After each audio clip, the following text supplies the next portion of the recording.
Hey guys, James here, and today we're going to be looking at setting up a Cinegears single-axis digital wireless follow focus.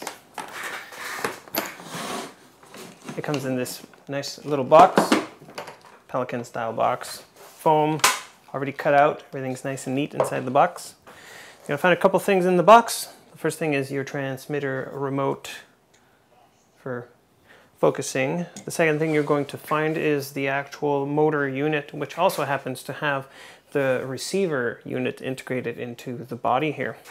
And then we have a couple different accessories. We have a power cable, we have a clamp for the motor, which we will need shortly. We have a spare disc. This one's a bit of a bigger one. This one is beveled. I have a bag of gears, 4 or 5 different gears, different pitches, and then there's also a reducer bushing from 19mm to a 15mm. And we have a USB cable. So a USB cable is used to recharge the remote, the transmitter. And one thing that's nice about this unit is that you can charge it while you're using it, while it's actually turned on. You can do that in 2 different ways. You can either connect the cable to a laptop, connect to anything that has a USB output, like a plug in the wall with an adapter, or the other thing is you can bring a little battery, a USB battery pack with you and plug it in, tape it or Velcro it on the back, and it will keep it charged as you're using it, so you won't run out of power if you have to be in the forest somewhere, do a really long shoot or something like that. First thing we're going to do is install the motor onto the rig here. Very simple, little clamp, slides in, it's adjustable.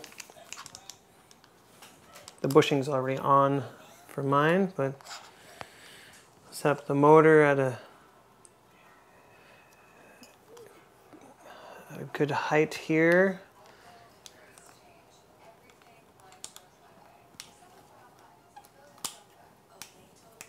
There we go. I'll put the mat box back on.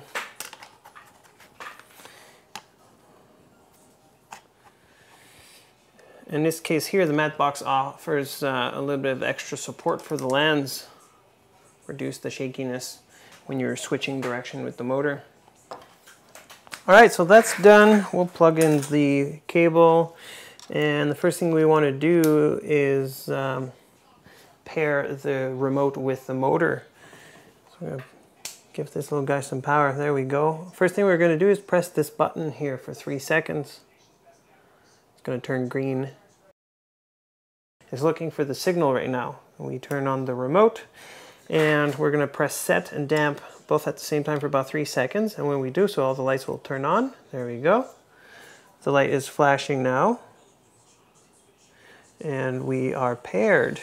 Now the next thing you want to do is set the beginning point and ending point on the lens, and this unit can do it 2 ways. It can do it manually or you can do it automatically. In this case here it's a Cinelens, so it has hard stops. I can do it automatically. You will press on set and A together. And there we go. It'll go through the entire the entire focus range. All the way to the end. There we go. If you have a lens that's less than 300 degrees, let's say 120, it will remap the 120 degrees of the lens to be 300 degrees on the remote, which will give you a greater range of focusing, and that'll be a little bit more accurate for you. We can set different points. Let's say 10 feet here, press on A, all 4 lights will turn on, and that indicates that the point is saved into the motor. Go to the next point. Let's say we want it at 5 feet here, press B, all the lights turn on. So we'll set up a third point, let's say 2 feet. There we go, C. Once that is done, at any time if you press a button, it will go to that preset point.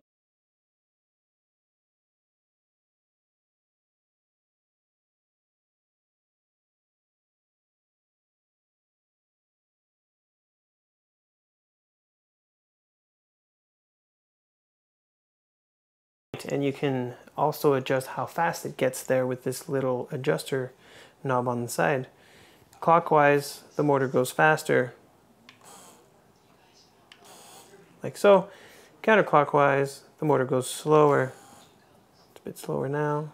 Going even a little bit slower. There you go.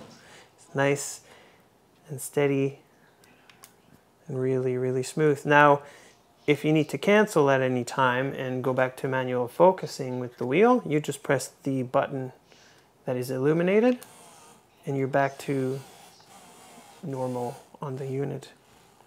And that's all there is really to know about this unit.